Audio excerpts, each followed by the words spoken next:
రామ్టాక్కి తిరిగి స్వాగతం. పిఠాపురం గొడవలు అయిపోయాయి. ఇప్పుడు మచిలీపట్నం గొడవలు మొదలయ్యాయి. మొదలవటం కాదు, పీక్ లెవెల్లో ఉన్నాయి. ఎందుకు తెలుగుదేశం జనసేన మధ్య ఇటువంటి ఘర్షణలు జరుగుతున్నాయి? నిన్న 2 రోజుల క్రితం అనుకుంటా మున్సిపల్ కౌన్సిల్ మీటింగ్లో వల్లభనేని సౌరి జనసేన ఎంపీ మున్సిపల్ కమిషనర్ని గట్టిగా ప్రశ్నించాడు. ఏం జరిగింది అక్కడ? ఒక్కసారి ఆయన చెప్పింది వింటే ఎవరికైనా ప్రాథమికంగా మున్సిపాలిటీ తప్పు చేసిందని అర్థమవుతాం. ఏం జరిగింది?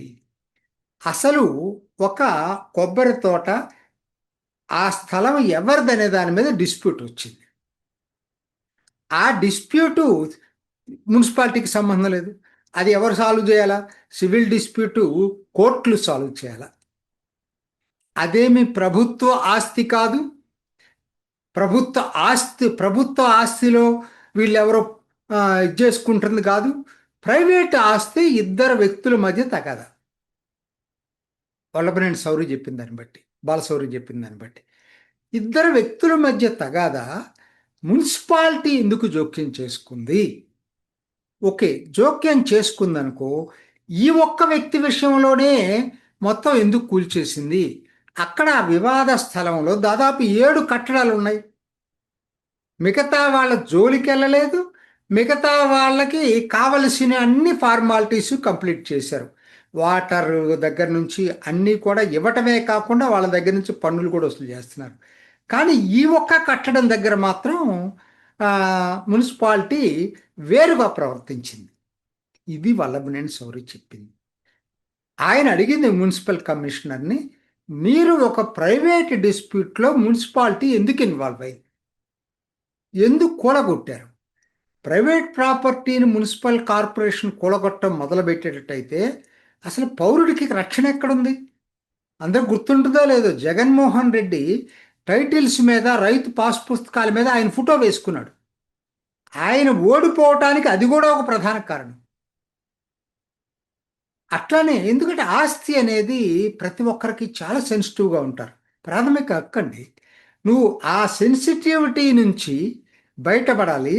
నువ్వు ఆ ఆస్తి అనేది అంత సెన్సిటివ్గా ఉన్నప్పుడు ప్రభుత్వ యంత్రాంగం వెళ్ళి దుర్వినియోగం చేయకూడదు.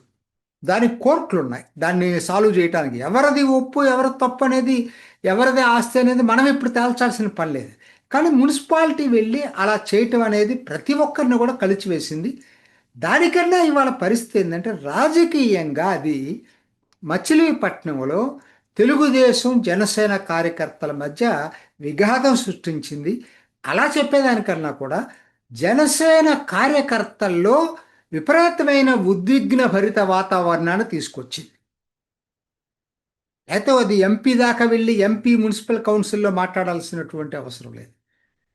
తర్వాత కూడా సోషల్ మీడియాలో వస్తున్నటువంటి వీడియోలు చూస్తూ ఉన్నట్టయితే జనసేన మొత్తం మచిలీపట్నంలో కదిలి ఆ ఆ కూల్చినటువంటి కూల్చబడ్డ ఆస్తికి బిల్డింగ్కి సంబంధించిన వ్యక్తికి అండగా నిలబడ్డారు. అంటే మీరు అనొచ్చు, ఏమిటిది, ఇట్లా ఎందుకు జరుగుతుంది అనేది. ఇది కొంతమంది అనొచ్చు, వైసీపీ కూటమి చేలాలను కోరుకుంటుందని. అది వాస్తవం, వాళ్ళు ఎప్పుడు కోరుకుంటారు. ఇప్పుడు వాళ్ళ సమస్య కాదు ఇది. అది అడ్డం పెట్టుకొని మనం దీన్ని సమస్యని కప్పిపుచ్చలేం. కప్పిపుచ్చటం అనేది ప్రమాదకరం. ఏదో ఒక రోజు చీలిపోతుంది అట్టయితే. ఇటువంటి సమస్యలు వచ్చినప్పుడు వాటిని వెంటనే అటెండ్ అయి పరిష్కరించాల్సినటువంటి బాధ్యత రాజకీయ నాయకత్వం మీద ఉంది. ముఖ్యంగా నా దృష్టిలో తెలుగుదేశం మీద ఎక్కువ బాధ్యత ఉంది. ఎందుకనంటే తెలుగుదేశం పెద్ద పార్టీ. సో సహజంగా మిగతా పార్టీలను కలుపుకోవటంలో పెద్దన్న పాత్ర వహించాల్సినటువంటి బాధ్యత తెలుగుదేశంకి ఉంటుంది. అలా ఎందుకు వస్తున్నాయి ఇవన్నీ కూడా? మరి పిఠాపురంలో వచ్చింది, మళ్ళీ ఇప్పుడు మచిలీపట్నంలో వచ్చింది, ఇంకా చాలా చోట్ల వచ్చినాయి, కందుకూరులో వచ్చింది అంతకుముందు. ఎందుకు వస్తున్నాయి ఇవి? ఒకసారి ఆలోచించాలి. ఏదో వీళ్ళు మధ్యలో కాపు నాయకులు వెళ్ళి ఏదో చేస్తున్నారంటే అది మీరు దాన్ని పక్కన పెట్టేసేయండి. రాజకీయంగా జరగబోతుంది ఏంటి అనేది. ఎందుకనంటే నాకున్నటువంటి ఒపీనియన్లో అంతకుముందు ఏంటంటే పవర్ సెంటర్స్ రెండే ఉండే రాష్ట్రంలో, టీడీపీ అండ్ వైఎస్ఆర్సిపి. ఇప్పుడు మొన్న ఎన్నికల తర్వాత మూడో పవర్ సెంటర్ ఏర్పడింది. ఇది వాస్తవం, ఎవరు కాదనలేరు దీన్ని. మనం మూడో పవర్ సెంటర్ ఏర్పడింది. అది వరకు విలేజెస్లో కానీ టౌన్స్లో కానీ ఎక్కడైనా సరే వీళ్ళిద్దరే అధికారాన్ని పంచుకుంటూ అధికారం వీళ్ళిద్దరి చేతిలో ఉండేది.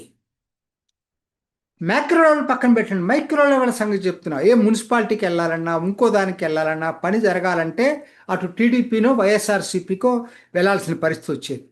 ఇప్పుడు జనసేన మధ్యలో వచ్చింది. ఇది ఇంకా విపులంగా చెప్పాలంటే మూడు సామాజిక పవర్ సెంటర్స్ అనుకోండి. ఇవి మొట్టమొదటిసారి జనసేన వెనకున్నటువంటి సామాజిక పవర్ సెంటర్ కూడా, సామాజిక వర్గం కూడా అధికారంలో పాలు పంచుకోవటానికి ఉవ్విళ్ళూరుతుంది. సమస్య వచ్చింది అక్కడ. వచ్చినప్పుడు ఏంటి మరి, ఆ షేర్ ఇవ్వటానికి, స్పేస్ ఇవ్వటానికి ఆ కూటమిలో భాగస్వామ్యం అయినా మైక్రో లెవెల్లో టీడీపీ ఒప్పుకోవట్లేదు. మ్యాక్రో లెవెల్లో చంద్రబాబు నాయుడు పవన్ కళ్యాణ్ కలిసి ఉండొచ్చు. మైక్రో లెవెల్కి వచ్చినప్పటికీ ఆ ఘర్షణ వాతావరణం టీడీపీ జన సైనికుల మధ్య వస్తూ ఉంది. అసలు కారణం ఇది, మిగతా అన్నీ కాదు. మీరు అనొచ్చు మరి ఇప్పుడు మరి ఏంటి ఆల్టర్నేటివ్. మరి వైసీపీ దీనికోసమే చూస్తుంది కదా. ఒకటి ప్రతి ఒక్కరూ తెలుసుకోవాల్సింది ఒకటి, ఆంధ్రప్రదేశ్లో ఈరోజు వరకు single largest party YSRCP. TDP ఒక్కతే, అది టీడీపీ జనసేన వైఎస్ఆర్సీపీ సపరేట్గా పోటీ చేస్తే 100% వైసీపీ గెలుస్తుంది, 100%. సో ఏంటి అంటే మ్యాక్రో లెవెల్లో జగన్ అధికారంలోకి రాకుండా ఉండాలి అంటే కూటమి ప్రభుత్వం కంటిన్యూ కావటం తప్పనిసరి. మరి అదే టైంలో ఈ ఏదైతే కొత్త పవర్ సెంటర్ వచ్చిన తర్వాత రెండు పవర్ సెంటర్స్ మధ్య జరుగుతున్నటువంటి ఘర్షణే ఇది. మైక్రో లెవెల్లో, మ్యాక్రో లెవెల్ వేరు, మైక్రో లెవెల్ వేరు. మైక్రో లెవెల్లో ఉన్నటువంటి నాయకులకి, ముఖ్యంగా టీడీపీ నాయకులకి అదే అవగాహన ఉండాల్సిన అవసరం లేదు పై లెవెల్లో ఉన్నంతగా. పై లెవెల్లో కూడా సమస్యలు ఉన్నాయండి, చాలామందికి తెలియదు. నేను జమీన్ రైతు ఇచ్చింది అయితే చాలా దారుణంగానే ఉంది. పంచాయతీరాజుకి అంత కష్టపడి పవన్ కళ్యాణ్ ఫండ్స్ తెప్పిస్తే అవి మొత్తం ఒక బిగ్ కాంట్రాక్టర్కి ఇచ్చేశారట. ఎంతవరకు కరెక్టో తెలియదు వార్త, అది జమీన్ రైతు ఇచ్చింది. సో పై లెవెల్లో ప్రాబ్లమ్స్ లేవని కాదు, ఎందుకంటే అధికారంలో ఉన్నప్పుడు ఈ power brokers, power influencers, money power influencers చాలా ఎక్కువగా ఉంటుందండి. వాళ్ళకి ఈ కూటములు ఇవన్నీ అవసరం లేదు, వాళ్ళ పని కావాలి అంతే. టీడీపీ ద్వారా అయితే పని అవుతుంది కాబట్టి వీళ్ళందరూ టీడీపీ చుట్టూ ర్యాలీ అవుతారు. ఇది పవర్ లాబీ, టీడీపీ లాబీ. దీనికి మ్యాక్రో లెవెల్ ఎట్లా కొట్లా మేనేజ్ చేసుకుంటారు, మైక్రో లెవెల్కి వచ్చేసరికి కొట్టొచ్చినట్టు కనపడతా ఉంటాయి. నిన్న జరిగింది అదే. ఆయన దిలీప్, ఆయనేమి పెద్ద, నేను అనుకోవట్లేదు అంత పెద్ద రాజకీయం, వెనక ఎవరో ఉండి నడిపిస్తున్నారు. కానీ అక్కడేంటి సమస్య, ఏది జరిగినా మాకు తెలియకుండా జరగటానికి లేదు. మా కనుసన్నల్లోనే మీరు ఏం చేయాలన్నా మున్సిపాలిటీలో మాకు చెప్పు చేయాలి. ఇక్కడ ప్రాబ్లమ్స్ వస్తున్నాయి. మరి జనసేన ఎందుకు ఉంది మరి అటుంటప్పుడు? ఒక సపరేట్ పార్టీగా ఉంది, వీళ్ళు రెండు సపరేట్ పార్టీలు, కూటమిలో ఒకటవచ్చు. ఇది ఘర్షణకు కారణం. కాబట్టి మ్యాక్రో లెవెల్లో కూటమి అవసరం ఎంత ఉందో, మైక్రో లెవెల్లో ఇటువంటి సమస్యలు వచ్చినప్పుడు జనసేనాని ఆ నాయకత్వం జన సైనికులకి అండగా నిలబడాల్సిన అవసరం ఎంతైనా ఉంది. ఇది చాలా ముఖ్యం. ఆయన మన ఉద్యమి ఆత్మీయ సమావేశంలో పవన్ కళ్యాణ్ చెప్తే అక్షరాల కరెక్ట్. సంబంధం కావాలి. ఇది ఏదో జనసేనకి టీడీపీతో అవసరం లేదు, టీడీపీకి ఇంకా అంతకన్నా ఎక్కువ జనసేనతో అవసరం ఉంది. అటువంటప్పుడు ఆత్మగౌరవాన్ని చంపుకునే పద్ధతిలో సంబంధాలు ఉండకూడదు. మరి మచిలీపట్నంది మాత్రం ప్రైమా ఫేసి చూస్తే మాత్రం చాలా దారుణంగా ఉంది. అది జన సైనికులు అందరూ అంత ఎమోషన్ అయ్యారంటే ఖచ్చితంగా కూడా ఆ కట్టడి చేసి ఉండాల్సింది కొల్లు రవీంద్ర మంత్రి. ఆ దిలీప్ని కానీ ఇంకొకరిని కానీ. ఎందుకనంటే మరి ఆయన మంత్రివర్గంలో ఉన్న వ్యక్తి మ్యాక్రో లెవెల్ పరిస్థితులు ఆయనకు తెలిసినప్పుడు ఇక్కడ జరుగుతున్నట్టు వాటిని ముందే వార్నింగ్ ఇచ్చి కట్టడి చేసి ఉంటే కొల్లు రవీంద్ర ఇక్కడ దాకా వచ్చిండేది కాదు. ఇద్దరిని పిలిచి మాట్లాడి సామరస్యపూర్వకంగా చర్చించుంటే ఇక్కడ దాకా వచ్చేది కాదు. మున్సిపల్ కమిషనరు టీడీపీ నాయకులు ఏం చెప్తే అది వింటారు, జనసేన నాయకులు చెప్తే వినరు అంటే మరి ఘర్షణ సహజంగా వస్తుంది.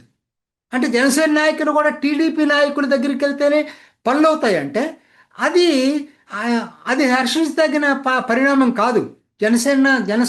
కింద సైనికులు ఒప్పుకోరు. నిదానం చెప్పాలంటే టీడీపీ ఎన్నోసార్లు నుంచి అధికారంలో ఉంది కాబట్టి వాళ్ళకి ఇంకా అధికారపు ఇవి ఉంటాయి. జనసేన కింద ఉన్నటువంటి క్యాడరు చాలా నిజాయితీగా నిలబడ్డారు ఈ రోజుకి కూడా. వాళ్ళు వీటిని సహించే పరిస్థితులు ఉండరు. కాబట్టి ఎప్పటికప్పుడు ఈ సమస్యల్ని పరిష్కరించటమే ఉత్తమ మార్గం, వాయిదా వేయటం ఉత్తమ మార్గం కాదు. వైసీపీ ఏదో లబ్ధి తీసుకుంటుందని చెప్పి వాయిదా వేయటం అనేది జరిగేటట్టయితే మాత్రం మెల్లిమెల్లిగా బేస్ కూర్చుంచిపోతుంది. బేసు విస్తరణ జరగాలి జనసేనకి. జనసేన తన సంబంధాలు తన మూడో పవర్ సెంటర్గా ఎప్పుడైతే ఒక న్యాచురల్ ప్రాసెస్లో ఎదుగుతూ ఉందో ఈ టైంలో జన సైనికులకు అండగా నిలబడటం కూడా అత్యంత ముఖ్యమైన విషయం. అంటే మ్యాక్రో లెవెల్ కూటమిని మెయింటైన్ చేయాలా, మైక్రో లెవెల్లో జన సైనికులకు వచ్చిన ఇబ్బందులు ఎప్పటికప్పుడు పరిష్కారం చేయాలి టీడీపీతో మాట్లాడి. ఈ రెండు సైమల్టేనియస్గా జరగాల్సినటువంటి అవసరం ఎంతైనా ఉంది. అదొక్కటే దీనికి పరిష్కారం. ఇది ఈనాటి రామ్టాక్. ఇంకొక ఎపిసోడ్లో మళ్ళీ కలుసుకుందాం. నమస్తే. చూసారు కదండి, మరి ఈ వీడియో కనుక మీకు నచ్చినట్లయితే ఒక లైక్ కొట్టేసి మీ అభిప్రాయాన్ని కూడా కామెంట్ బాక్స్లో తెలియజేస్తూ ఇలాంటి ఇంట్రెస్టింగ్ అప్డేట్స్ కోసం మా ఛానల్ని సబ్స్క్రైబ్ చేసుకోండి.